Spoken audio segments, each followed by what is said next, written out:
할머니 납치해서 죽이려고 해요. 뭐라고? 70세 순자 할머니는 손녀의 말을 믿을 수 없었습니다. 엄마 전화 통화 들었는데 할머니를 시골 요양원에 가둬놓고 나올 생각도 못하게 만든다고 했어요. 그리고 할머니 건물 팔아서 돈 다 가져간다고요. 우리 미영이가 설마 할머니, 엄마가 효도 관광이라고 속여서 서류에 도장받은 거 기억나세요? 그게 다 거짓말이었어요. 순자 할머니의 온몸이 떨렸습니다. 간병사 출신 며느리를 그렇게 믿었는데 할머니가 죽으면 어떡해요? 저 혼자 어떻게 살아요? 지은이의 절규가 할머니의 가슴을 찢었습니다. 하지만 며느리는 몰랐습니다. 이 할머니가 누구인지를. 과연 무슨 일이 일어날까요? 오늘은 70세 할머니가 며느리의 달콤한 거짓말에 속아 모든 걸 잃을 뻔했지만 손녀 덕분에 놀라운 반전을 맞게 되는 이야기입니다. 혹시 여러분도 가족이라는 이름으로 상처받은 경험이 있으신가요? 순자 할머니의 기막힌 복수극 끝까지 함께 해주세요. 저는 김순자입니다. 올해로 70세가 됐어요. 남편이 돌아가신 후 혼자서 강남 건물을 관리하며 살아왔는데 지금은 아들 가족과 함께 지내고 있습니다. 70세인 저는 5년 전 남편을 떠나보낸 후 혼자서 강남 건물을 관리하며 살아가고 있습니다. 아들 태준이와 며느리 미영이 그리고 22살 손녀 지은이와 함께 지내고 있어요. 미영이는 간병사로 일했던 경험이 있어서 저를 잘 챙겨주는 편이었습니다. 그런 미영이가 어제 저녁 갑자기 제 방으로 찾아와서는 눈물을 글썽이며 말을 꺼냈어요. 어머님, 제가 오늘 말씀드리고 싶은 게 있어요. 미영이는 제 손을 꼭 잡으며 진지한 표정을 지었습니다. 저는 뭔가 심각한 이야기인가 싶어 왜? 무슨 일이야? 라고 물었어요. 어머님, 평생 고생만 하신 어머님께 효도 관광을 보내드리고 싶어요. 미영이의 목소리에는 진심이 담겨 있었어요. 저는 갑작스러운 며느리의 말에 깜짝 놀라며 갑자기 그게 무슨 말이야? 라고 되물었습니다. 제가 간병사로 일하면서 정말 많은 어르신들을 봤는데요. 어머님처럼 자식을 위해 평생 헌신하신 분은 없었어요. 미영이는 눈물까지 흘리며 말을 이어갔어요. 제가 남편과 함께 40년 동안 건물을 관리하며 얼마나 고생했는지, 아들을 키우느라 얼마나 힘들었는지 자세히 이야기하더라고요. 저는 며느리가 제 마음을 이렇게까지 헤아려 주는 줄 몰랐어서 가슴이 뭉클했습니다. 우리 미영이가 이렇게 생각해 주다니 고맙구나. 저도 모르게 눈물이 나왔어요. 미영이는 제 눈물을 닦아주며 어머님, 제주도로 3박 4일 여행을 계획했어요. 최고급 호텔에서 편히 쉬시게 해드릴게요라고 말했습니다. 제주도라는 말에 저는 더욱 기뻤어요. 젊은 시절 남편과 신혼여행으로 갔던 곳이 제주도였거든요. 다음 날 아침 미영이는 평소보다 일찍 일어나서 저를 위해 아침을 준비했어요. 어머님, 여행 준비하는 동안 건물 관리는 제가 잠시 도와드릴게요. 미영이는 여행 가방을 챙기다가 갑자기 이런 말을 꺼냈습니다. 저는 괜찮아, 며칠 안 가는 건데 몰라고 했지만 미영이는 고개를 저었어요. 어머님이 여행 가시는 동안 혹시 건물에 문제가 생기면 안 되잖아요. 세입자들이 연락할 수도 있고요. 미영이의 말이 그럴듯해서 저는 그래, 그럼 고맙다라고 대답했습니다. 미영이는 곧바로 서류 봉투를 들고 나타났어요. 안에는 건물 임대 관리 관련 서류들이 들어 있었습니다. 어머님, 이 서류들의 도장만 찍어주시면 돼요. 임시로 제가 관리하는 동안 필요한 서류들이에요. 저는 며느리를 의심할 이유가 전혀 없었어요. 간병사로 일했던 경험도 있고 평소에 저를 잘 모셔왔으니까 말이에요. 그래서 묻지도 따지지도 않고 모든 서류에 도장을 찍어줬습니다. 미영이는 서류를 꼼꼼히 챙기며 어머님, 정말 행복한 여행 되실 거예요 라고 말했어요. 그런데 뭔가 이상했어요. 미영이의 눈빛에 평소와는 다른 무언가가 서려 있는 것 같았습니다. 하지만 저는 그냥 여행을 앞둔 설렘 때문일 거라고 생각했어요. 오랜만에 찾아온 가족의 따뜻한 관심에 마음이 설레어서 그날 밤 잠을 제대로 이루지 못했습니다. 다음 날 아침 미영이는 평소와는 완전히 다른 모습을 보였습니다. 늘 천천히 움직이던 미영이가 이상하게 서두르고 있었어요. 어머님, 짐은 많이 싸지 마세요. 거기서 다 사드릴게요. 미영이의 목소리에 조급함이 묻어났습니다. 저는 그래도 기본적인 건 챙겨야지라고 했는데 미영이는 정말 필요 없어요. 호텔에 다 있어요라며 계속 만류했어요. 뭔가 이상하다는 생각이 들기 시작했습니다. 그때 손녀 지은이가 아침을 먹으러 나왔어요. 할머니, 저도 같이 가면 안 돼요? 학교 방학이라 시간 많은데. 지은이는 눈을 반짝이며 말했습니다. 제주도 여행이라고 하니 지은이도 가고 싶어 하는 게 당연했어요. 저는 그래, 우리 지은이도 같이 가자. 얼마나 좋겠어라고 대답했죠. 그런데 미영이의 반응이 이상했어요. 안 돼요. 지은이는 시험 기간이라서 공부해야 해요. 미영이가 갑자기 목소리를 높이며 단호하게 거절했습니다. 지은이는 엄마, 전 시험 다 끝났는데요? 라며 의아해했어요. 미영이는 당황한 기색을 보이더니 아니야, 다음 학기 준비해야 하잖아 라며 억지로 둘러댔습니다. 왜 그래, 미영아? 지은이도 같이 가면 좋잖아. 제가 미영이를 달래려고 했지만 미영이는 더욱 완강했어요. 어머님, 할머니랑 둘이서 가시는 게 훨씬 좋아요. 지은이는 정말 공부해야 해요. 미영이의 태도가 너무 이상해서 지은이도 의문을 품기 시작했습니다. 평소 자상했던 엄마가 왜 이렇게 차갑게 구는지 모르겠다는 표정이었어요. 그날 오후에도 미영이는 계속 이상한 행동을 보였습니다. 여행 가방을 싸면서도 자꾸 시계를 보고 누군가와 전화 통화를 하려고 했어요. 저는 미영아, 뭔가 급한 일이라도 있니? 라고 물었지만 미영이는 아니에요. 그냥 여행사 확인하는 거예요 라며 대답했습니다. 저녁 시간이 되자 지은이는 여전히 아쉬워하고 있었어요. 할머니, 정말 저도 같이 가고 싶어요. 할머니랑 제주도 여행 꿈에서도 그리던 일인데. 지은이의 말에 제 마음도 아팠습니다. 손녀와 함께 여행을 가는 게 얼마나 즐거울까 생각했거든요. 지은아, 다음에 따로 할머니랑 여행 가자. 제가 지은이를 달래려고 하자 미영이가 끼어들었어요.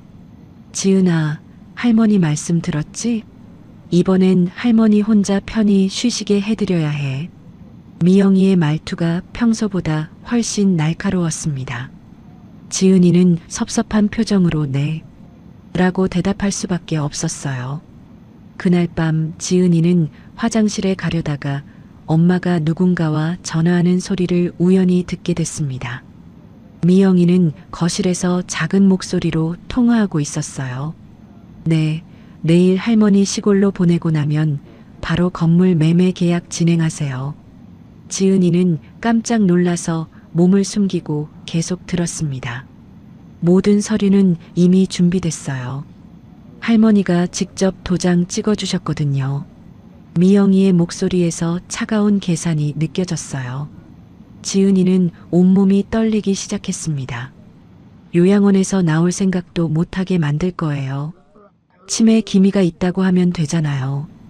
더욱 충격적인 말이 이어졌습니다. 지은이는 믿을 수 없다는 표정으로 엄마를 바라봤어요.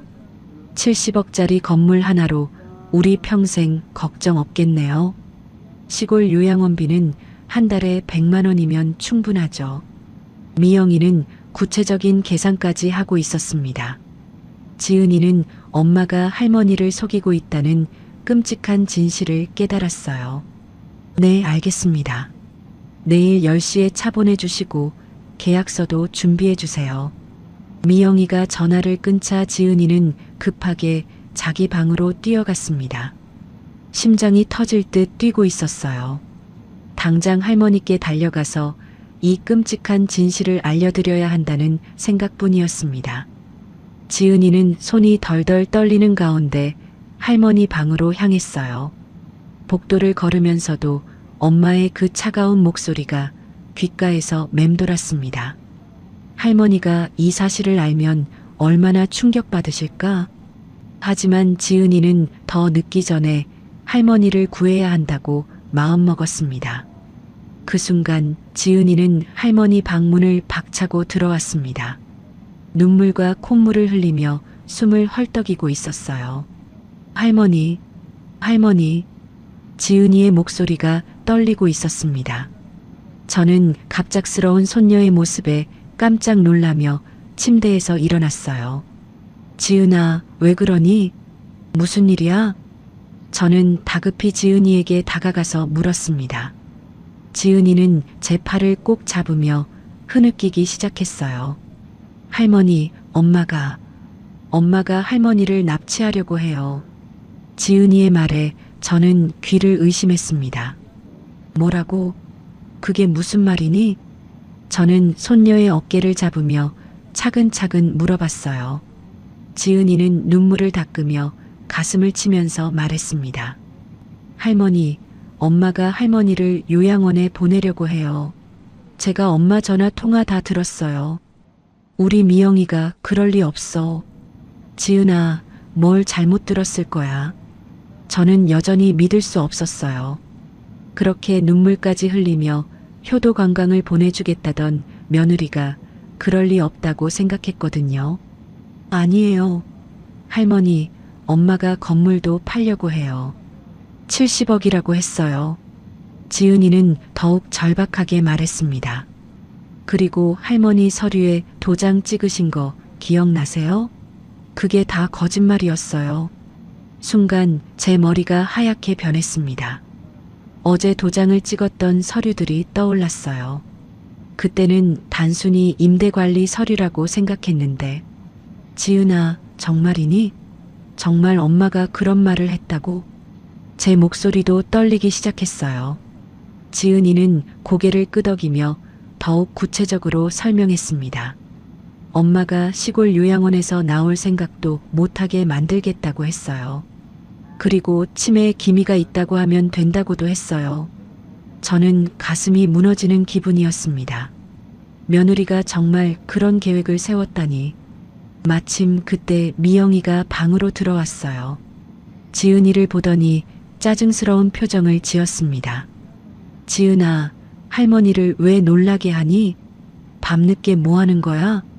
미영이는 태연한 척하고 있었지만 제 눈에는 당황한 기색이 보였어요. 지은이는 엄마를 똑바로 쳐다보며 떨리는 목소리로 말했습니다. 엄마, 할머니한테 진실을 말해요. 효도 관광이 거짓말이라고요.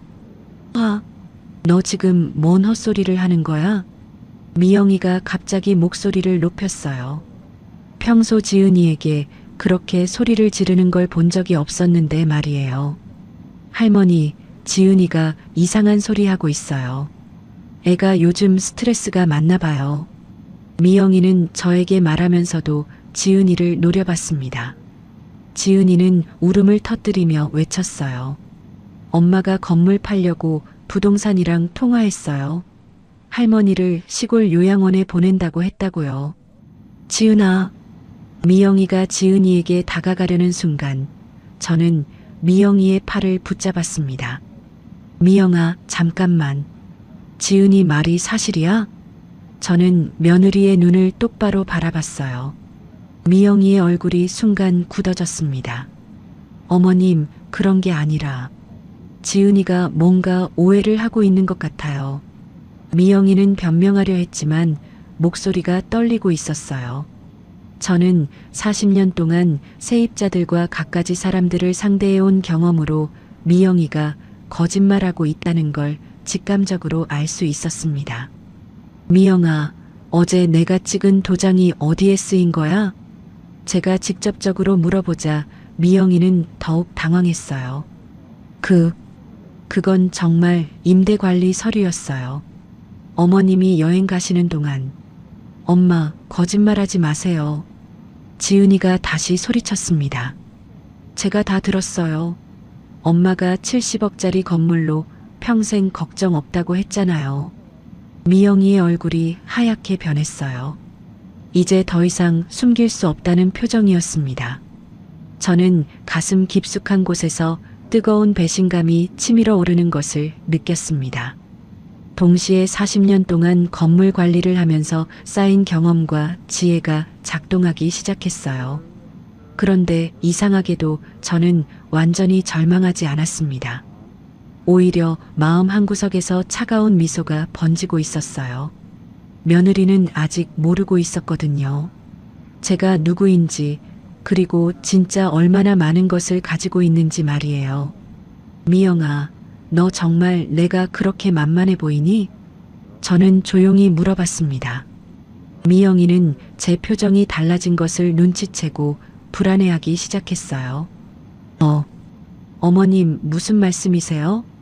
지은아, 할머니랑 같이 가자. 엄마한테 보여줄 게 있어. 저는 지은이의 손을 잡고 일어났습니다.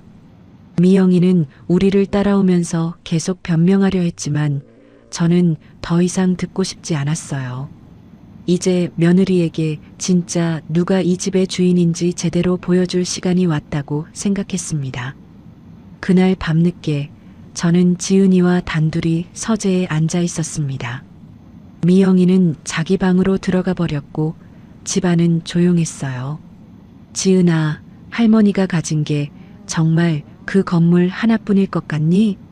저는 지은이에게 의미심장한 미소를 지으며 물어봤습니다. 지은이는 눈을 깜빡이며 의아해했어요. 할머니, 무슨 말씀이세요? 다른 건물도 있으시다는 거예요? 우리 지은이 똑똑하네. 맞아. 저는 서재 책장 뒤에 숨겨둔 두꺼운 파일을 꺼내왔습니다. 40년 동안 모아온 중요한 서류들이었어요. 할머니가 40년 동안 건물 하나로만 살았을 것 같니? 이것들 좀 봐봐. 제가 파일을 열자 지은이의 눈이 점점 커졌습니다. 안에는 여러 부동산 등기부등본과 임대차 계약서들이 가득했어요. 할머니, 이게 뭐예요? 강남의 건물이 1, 2, 3, 4, 5개나 있어요? 지은이는 서류를 하나하나 넘겨보며 깜짝 놀랐습니다. 저는 고개를 끄덕이며 더 충격적인 사실을 알려줬어요. 그뿐만 아니야. 내 엄마가 다니는 병원 건물도 내 거고 아빠가 자주 가는 헬스클럽 건물도 내 거야. 뭐라고요? 엄마 병원도 할머니 건물이라고요? 지은이는 믿을 수 없다는 표정을 지었어요. 저는 웃으면서 설명을 이어갔습니다. 할머니가 젊었을 때부터 돈을 모아서 하나씩 사들인 거야. 내 할아버지도 정말 고생 많이 했지. 지은이는 서류를 들여다보며 중얼거렸습니다. 그럼 엄마가 노리는 그 건물은 전체 재산의 10분의 1도 안 돼. 제 말에 지은이는 완전히 놀란 표정이 됐어요. 저는 지은이의 어깨를 가볍게 두드리며 말했습니다. 할머니는 다 알고 있었어. 미영이가 뭘 노리고 있는지, 어떤 계획을 세우고 있는지 말이야. 그럼 할머니, 왜 가만히 있으셨어요? 왜 도장을 찍어주신 거예요? 지은이가 다급히 물어봤습니다. 저는 잠시 멈춰서 창밖을 바라봤어요. 며느리가 어디까지 갈지 보고 싶었거든. 정말로 나를 배신할 수 있는지 말이야. 사실 저는 미영이가 간병사 출신이라는 걸 알고 있었어요.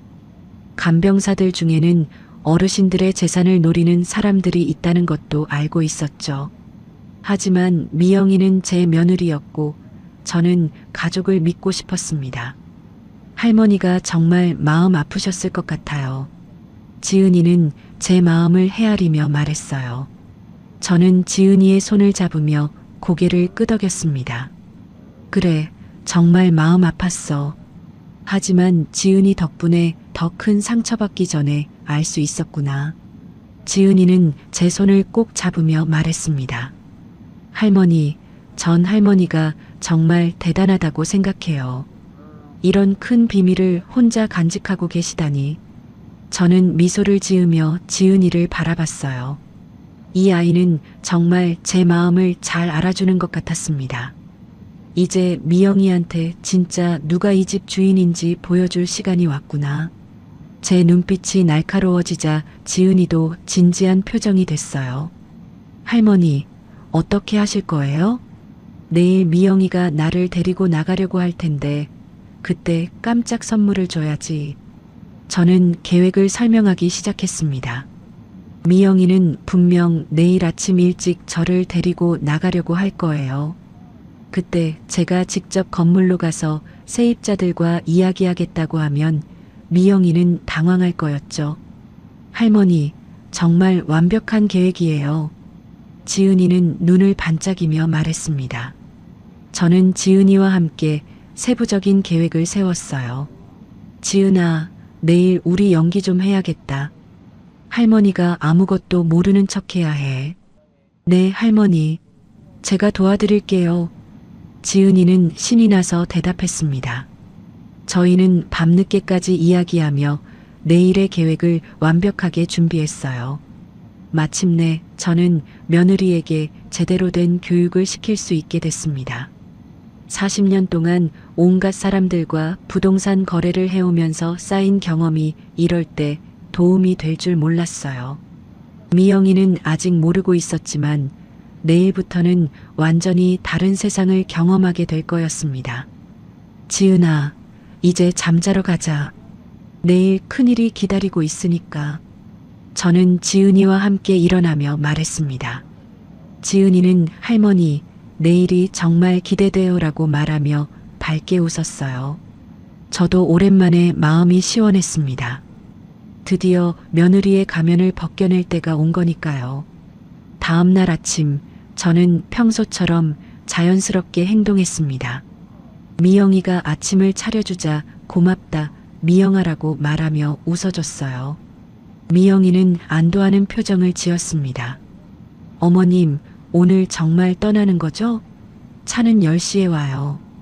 미영이는 마지막 확인을 하며 말했어요.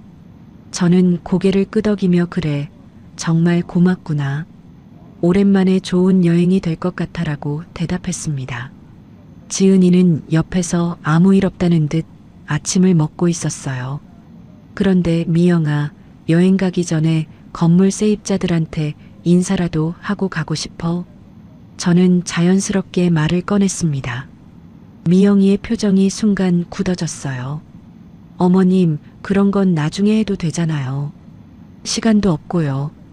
미영이는 당황하며 만류했습니다. 하지만 저는 계속 고집을 부렸어요. 아니야, 오늘 꼭 해야겠어. 며칠 비울 텐데 미리 말씀드려야지. 같이 가줄 수 있지? 어머님, 정말 필요 없어요. 제가 나중에 전화로 말씀드릴게요. 미영이는 필사적으로 막으려 했지만 저는 이미 가방을 들고 있었습니다. 지은아, 너도 같이 가자. 할머니 도와줘. 지은이는 네, 할머니. 하고 대답하며 따라 나섰어요. 결국 미영이는 어쩔 수 없이 저희와 함께 건물로 향하게 됐습니다. 건물에 도착하자 저는 1층 카페로 직접 들어갔어요. 카페 사장님이 저를 보고 반갑게 인사했습니다. 어머님, 오늘은 웬일이세요? 사장님, 제가 잠깐 여행을 가는데 혹시 건물 관리 관련해서 연락 오면 이분한테 하지 마시고 저한테 직접 연락 주세요. 저는 미영이를 가리키며 말했습니다. 카페 사장님은 고개를 끄덕이며 알겠습니다라고 대답했어요. 그때 사장님이 의외의 질문을 했습니다. 그런데 어머님, 어제 부동산에서 연락 와서 이 건물 매매한다고 하던데 정말이에요? 순간 미영이의 얼굴이 하얗게 변했습니다. 저는 뭐라고? 누가 그런 소리를 했다는 거야? 라며 놀란 척 연기했어요. 어제 이분이 와서 건물주 권한으로 매매 계약 진행한다고 하면서 세입자들한테 나가라고 하더라고요. 카페 사장님은 미영이를 가리키며 말했습니다. 저는 미영이를 차갑게 바라보며 미영아, 이게 무슨 일이니? 설명 좀 해봐라고 물었어요. 미영이는 당황하며 더듬거렸습니다. 어머님, 그게 아니라 혹시 모를 상황에 대비해서 뭘 어쩌겠다는 거야? 저는 목소리에 힘을 주며 물어봤습니다. 카페 사장님도 상황을 눈치채고 조용히 지켜보고 있었어요. 어머님, 정말 오해예요. 저는 그냥 미영이가 변명하려는 순간 저는 웃음을 터뜨렸습니다. 미영아, 너 정말 내가 바보인 줄 아니? 네가 뭘 하고 있는지 처음부터 다 알고 있었어. 미영이의 눈이 커졌습니다. 저는 휴대폰을 꺼내며 말을 이어갔어요. 그럼 이걸 들어봐. 지은이가 녹음한 내 전화 통화 내용이야. 저는 어젯밤 지은이가 휴대폰으로 녹음한 파일을 재생했습니다. 스피커에서 미영이의 목소리가 선명하게 나왔어요. 70억짜리 건물 하나로 우리 평생 걱정 없겠네요. 미영이는 완전히 당황하며 어머님, 이건 오해예요라고 발버둥쳤습니다. 하지만 저는 더 큰 폭탄을 터뜨릴 준비를 하고 있었어요. 오해? 그럼 이것도 오해니? 저는 미영이를 똑바로 쳐다보며 말했습니다. 너 지금 다니는 병원 건물도 내 거야. 뭐라고요? 미영이는 믿지 못하겠다는 표정을 지었어요. 카페 사장님도 깜짝 놀란 표정이었습니다. 그뿐만 아니야. 강남에 내 건물이 5채나 있어. 네가 노린 건물은 그 중에서 제일 낡은 거였고, 저는 차분하게 설명했습니다. 미영이는 입을 벌린 채 아무 말도 하지 못했어요. 어머님, 그럼 제가 지금까지, 네가 지금까지 한 건 전부 헛짓이었어. 지은이는 옆에서 엄마, 이제 할머니가 얼마나 대단한 분인지 알겠어? 라며 자랑스러운 표정을 지었습니다. 미영이는 무릎이 꺾이며 주저앉았어요. 어머님, 정말 죄송해요. 제가 정말 잘못 생각했어요. 하지만 저는 아직 끝나지 않았다고 생각했습니다. 미영이에게 제대로 된 교훈을 주고 싶었거든요. 미영아, 사과는 나중에 하고 지금 당장 해야 할 일이 있어. 저는 휴대폰을 꺼내며 말했습니다. 첫 번째, 어제 부동산에 의뢰한 매매건 당장 취소해.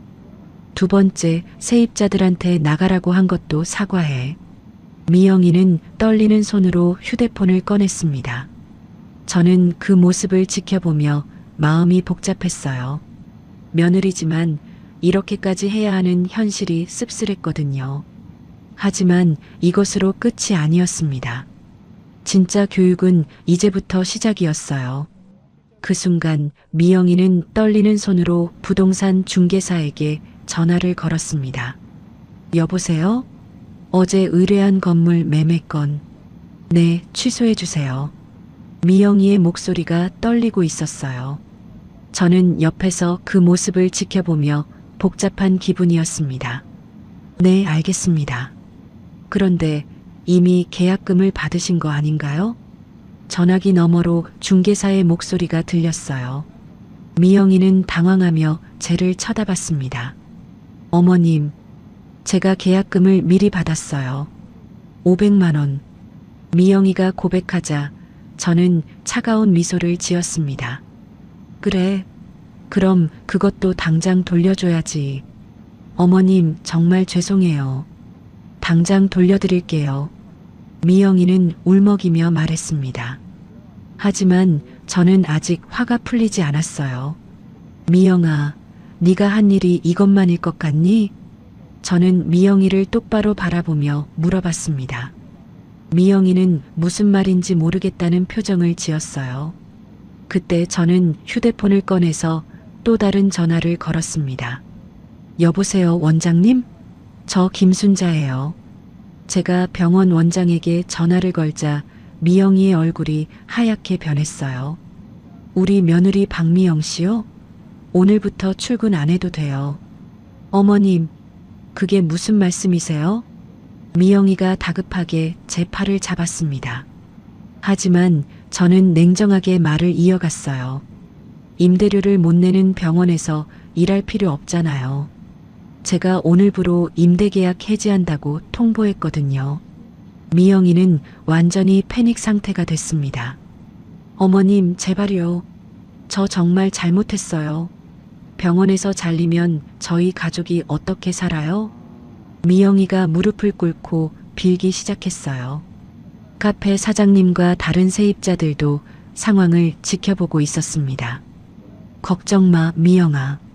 네가 나를 요양원에 보내려던 그 돈이면 충분히 살 수 있을 거야. 저는 차갑게 응수했습니다. 지은이는 옆에서 엄마 이제 후회해도 늦었어요 라고 말했어요. 그때 저는 또 다른 전화를 걸었습니다. 부동산 사장님, 박미영 씨가 제 건물들 매매 의뢰한 거 모두 취소하세요. 어머님, 제발 그만해 주세요. 미영이가 눈물을 흘리며 빌었지만 저는 멈추지 않았어요. 그리고 앞으로 그 사람과는 거래 안 하셔도 돼요. 믿을 수 없는 사람이거든요. 전화를 끊자 미영이는 완전히 무너졌습니다. 어머님, 저 정말 잘못했어요. 마음을 잘못 먹었어요. 미영이는 제 앞에 무릎을 꿇고 빌었어요.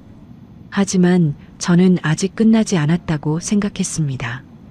미영아, 네가 나를 속이려고 할 때는 생각 안 했니? 내가 40년 동안 건물 관리하면서 얼마나 많은 사람들을 봤는지. 저는 미영이를 내려다보며 말했습니다. 간병사 출신이면서 어르신들을 어떻게 대해야 하는지도 모르고. 미영이는 고개를 들지 못하고 계속 울고 있었어요. 어머님, 정말 죄송해요. 제가 돈이 급해서 아이 등록금도 내야 하고. 그런 건 말로 하면 되는 거 아니야? 왜 속이려고 했어? 제가 따지자 미영이는 더욱 울었습니다. 지은이가 앞으로 나서서 말했어요. 엄마, 할머니한테 진심으로 사과하고 앞으로는 정말 효도해야 해요. 지은아가 말이 많네. 저는 지은이를 바라보며 고개를 끄덕였습니다. 미영아, 마지막 기회야. 저는 미영이에게 조건을 제시했습니다. 정말 진심으로 뉘우치고 앞으로 제대로 살겠다면 병원 임대 계약 다시 생각해 볼게. 미영이는 고개를 들어 저를 바라봤어요. 어머님, 정말이에요? 정말 기회를 주실 거예요? 하지만 조건이 있어. 저는 엄격한 표정으로 말했습니다. 첫째, 계약금 500만 원 당장 돌려줘. 둘째, 앞으로는 내 허락 없이 건물 관련된 일에는 절대 관여하지 마. 셋째, 진심으로 며느리 노릇해. 미영이는 눈물을 닦으며 고개를 끄덕였어요. 네, 어머님. 3가지 조건 다 지키겠어요. 그리고 마지막으로 하나 더. 저는 잠시 멈춰서 미영이를 바라봤습니다. 다시는 나이 든 사람들을 우습게 보지 마. 우리도 네가 생각하는 것보다 훨씬 똑똑해. 미영이는 네, 어머님. 정말 명심하겠어요 라며 깊이 고개를 숙였습니다. 저는 마침내 속이 좀 시원해졌어요. 40년 동안 살아오면서 이렇게 통쾌한 순간이 있었나 싶었거든요. 미영이도 이제 정신을 차린 것 같았고 앞으로는 진짜 가족처럼 살 수 있을 것 같았습니다. 바로 그날 오후 미영이는 약속대로 계약금 500만 원을 가져왔습니다. 손에 든 봉투가 떨리고 있었어요. 어머님, 계약금 다 가져왔어요. 정말 죄송해요. 미영이는 고개를 숙이며 봉투를 저에게 건넸습니다. 저는 봉투를 받으며 그래, 이제야 정신을 차렸구나 라고 말했어요. 그런데 저는 여기서 멈출 생각이 없었습니다. 미영이가 진짜로 뉘우치는지 확인하고 싶었거든요. 미영아, 그런데 네가 한 일이 이게 다니? 제가 물어보자 미영이는 의아한 표정을 지었어요. 어머님, 무슨 말씀이세요? 너 다른 어르신들한테도 이런 짓 한 적 있지? 저는 직접적으로 물어봤습니다. 미영이의 얼굴이 순간 굳어졌어요. 어머님, 그런 건 아니에요. 하지만 미영이의 당황하는 모습을 보니 뭔가 숨기는 게 있다는 걸 알 수 있었어요.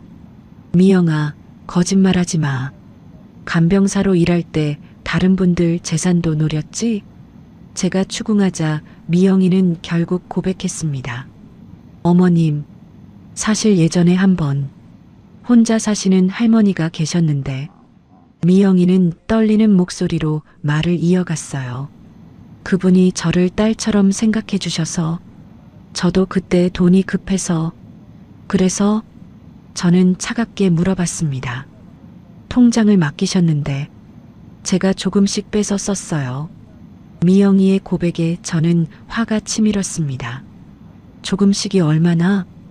200만 원. 아니, 300만 원 정도요. 미영이는 고개를 들지 못하고 대답했어요. 저는 이제 진짜로 분노가 폭발했습니다. 미영아, 네가 그런 사람이었구나. 제가 소리를 지르자 지은이도 깜짝 놀랐어요. 엄마, 정말이에요? 다른 할머니한테도 그런 짓을 했어요? 지은이는 믿을 수 없다는 표정으로 물어봤습니다. 미영이는 눈물을 흘리며 미안해, 지은아. 엄마가 정말 잘못했어라고 말했어요. 저는 즉시 행동에 나섰습니다. 미영아, 그 할머니 연락처 알아? 네. 아직 연락하고 지내요. 당장 전화해서 사과하고 돈 돌려줘. 저는 단호하게 명령했습니다. 미영이는 떨리는 손으로 휴대폰을 꺼냈어요. 할머니, 저 미영이에요. 네, 그동안 정말 죄송했어요. 미영이가 전화로 사과하는 동안 저는 지은이와 이야기했습니다. 지은아, 엄마가 이런 사람이었는 줄 몰랐지? 네, 할머니. 정말 충격이에요. 지은이는 실망한 표정으로 대답했어요. 미영이가 전화를 끊고 나서 저에게 말했습니다. 어머님, 그 할머니한테 사과드렸어요. 돈도 이번 주 안에 돌려드리기로 했어요. 그래, 당연한 일이지. 저는 냉정하게 말했습니다. 하지만 아직 끝나지 않았어요. 미영아, 이제 네가 진짜로 어떤 사람인지 알겠어. 그러니까 앞으로는 더 엄격하게 관리해야겠다. 저는 새로운 규칙을 정했습니다. 첫째, 앞으로 내 돈 관련된 일에는 절대 관여하지 마. 둘째, 간병사 일도 그만둬. 셋째, 집에서 나를 정성껏 모셔. 미영이는 네, 어머님. 다 하겠어요 라고 대답했습니다. 그리고 매달 용돈을 줄 테니까 그걸로만 생활해. 저는 미영이에게 월 200만 원의 용돈을 주기로 했어요. 미영이는 어머님, 너무 고마워요라며 눈물을 흘렸습니다. 하지만 저는 마지막 경고를 했어요. 미영아, 다시 한 번만 나를 속이려고 하면 그때는 정말로 용서 안 해. 집에서 내보낼 거야. 네, 어머님. 절대 그런 일 없을 거예요. 미영이는 고개를 깊이 숙였습니다. 지은이가 앞으로 나와서 말했어요.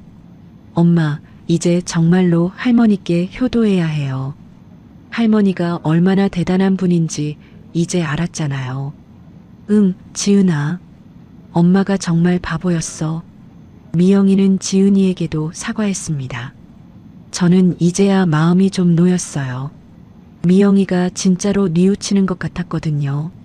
40년 동안 쌓인 경험으로 사람을 보는 눈이 생겼는데 이제 미영이는 변할 것 같았습니다.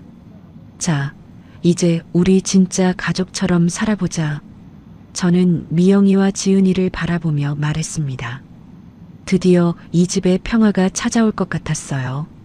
한 달 후 우리 집에는 완전히 새로운 분위기가 흘렀습니다.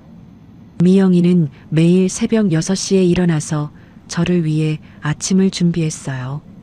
어머님, 아침 드세요. 오늘은 어머님이 좋아하시는 된장찌개 끓였어요. 미영이는 정성스럽게 상을 차리며 말했습니다. 예전에는 대충 해주던 것과는 완전히 달랐어요. 고맙다, 미영아. 정말 맛있겠네. 저는 미영이의 변한 모습에 만족했습니다. 간병사 일을 그만두고 저만 모시게 된 후로 미영이는 완전히 달라졌어요. 어머님, 오늘 병원 검진 받으러 가시잖아요. 제가 모시고 갈게요. 그래, 고맙구나.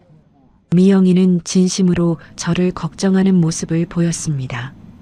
더 이상 제 재산을 노리는 눈빛은 찾아볼 수 없었어요.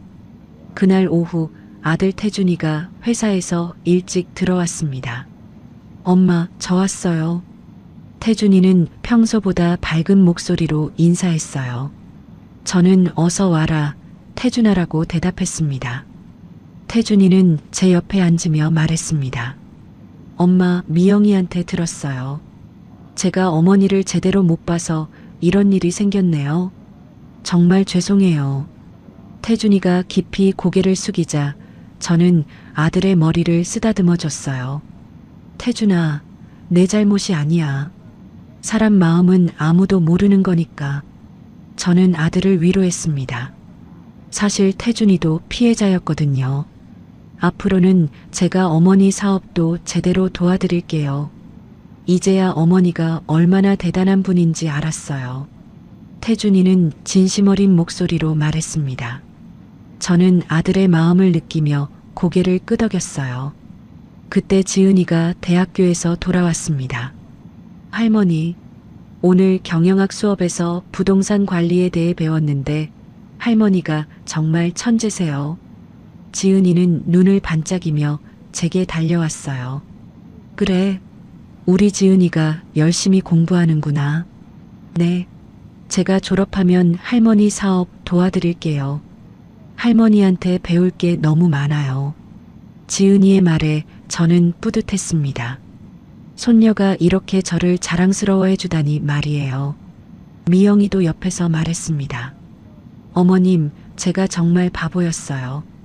어머님 같은 분을 속이려고 했다니. 미영이는 진심으로 뉘우치는 표정을 지었어요. 사람은 실수할 수 있어, 미영아. 중요한 건 그 실수에서 배우는 거지. 저는 며느리를 따뜻하게 바라보며 말했습니다. 이제 미영이도 진짜 가족이 된 것 같았어요. 어머님, 그럼 이제 진짜 제주도 여행 가볼까요? 이번에는 우리 모두 함께요. 미영이가 제안하자 모두들 좋다고 했어요. 그래, 이번에는 진짜 효도 관광을 가자. 저는 웃으며 대답했습니다. 가족 모두가 함께하는 진짜 여행이라니 생각만 해도 기뻤어요. 태준이가 엄마 최고급 호텔로 예약할게요라고 말하자 저는 그래, 우리 가족 모두 편하게 쉬자라고 답했습니다. 일주일 후 저희는 정말로 제주도로 떠났습니다. 공항에서 미영이는 제 가방을 들어주고 태준이는 휠체어를 밀어줬어요. 지은이는 제 팔을 부축하며 할머니, 조심히 걸으세요라고 말했습니다. 제주도 호텔에서 저희는 정말 행복한 시간을 보냈어요. 미영이는 하루 종일 제 옆에서 불편한 건 없는지 살펴봤고 태준이는 맛있는 식당들을 찾아다니며 저를 모셨습니다. 마지막 날 저녁 저희는 해변을 걸으며 이야기했어요. 어머님, 정말 감사해요. 저 때문에 가족이 힘들었는데. 미영이가 죄송해하자 저는 이제 그런 말하지 마라. 우리는 가족이야 라고 말했습니다. 지은이는 제 손을 꼭 잡으며 할머니, 저희 영원히 함께 해요라고 말했어요. 저는 손녀의 따뜻한 손을 느끼며 그래, 우리 영원히 함께 하자라고 답했습니다. 서울로 돌아온 후에도 우리 가족의 행복은 계속됐어요. 미영이는 매일 저를 정성껏 모셨고 태준이는 주말마다 저와 함께 건물들을 둘러보며 관리 방법을 배웠습니다. 지은이는 방학 때마다 저와 함께 시간을 보내며 경영에 대해 물어봤어요. 시작하기 전에 미리 말씀드려야 할 게 있었는데요. 70세 할머니가 강남에 70억 건물을 소유하고 있었다니 말도 안 돼. 너무 과장 아니야? 라고 생각하실 수도 있겠지만요. 실제로 국세청 자료를 보면 우리나라 부동산 부자 중 60대 이상이 40% 이상을 차지한다고 해요.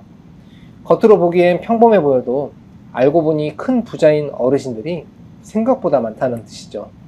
다만 오늘 사연은 실제 경험담을 바탕으로 각색한 것이라는 점 양해 부탁드려요. 전달 과정에서 일부 과장이나 극적 요소가 더해졌을 수 있습니다. 하지만 이 이야기가 주는 교훈은 분명해요. 첫째, 중요한 서류에 도장을 찍기 전엔 반드시 내용을 꼼꼼히 확인하세요. 둘째, 나이가 들었다고 해서 스스로를 과소평가하지 마세요. 셋째, 진짜 가족은 어려울 때 곁에 있어주는 사람이에요. 넷째, 실수는 누구나 하지만 그 실수에서 배우는 게 중요합니다. 혹시 지금 가족 관계로 상처받고 계신 분들이 있다면 순자 할머니처럼 당당하게 자신의 목소리를 내보세요. 그리고 진심으로 사랑해주는 사람들을 소중히 여기시길 바라요. 추운 겨울이 지나면 따뜻한 봄이 오듯 여러분의 마음에도 평화로운 날들이 찾아올 거예요. 구독과 좋아요, 알림 설정을 눌러주시면 여러분께도 순자 할머니처럼 진정한 행복이 찾아올 거예요. 댓글로 시청하고 계신 지역과 의견을 남겨주세요. 순자네 사연 다음에도 재미있는 사연으로 또 찾아뵙겠습니다. 항상 건강하시고 행복하세요. 감사합니다.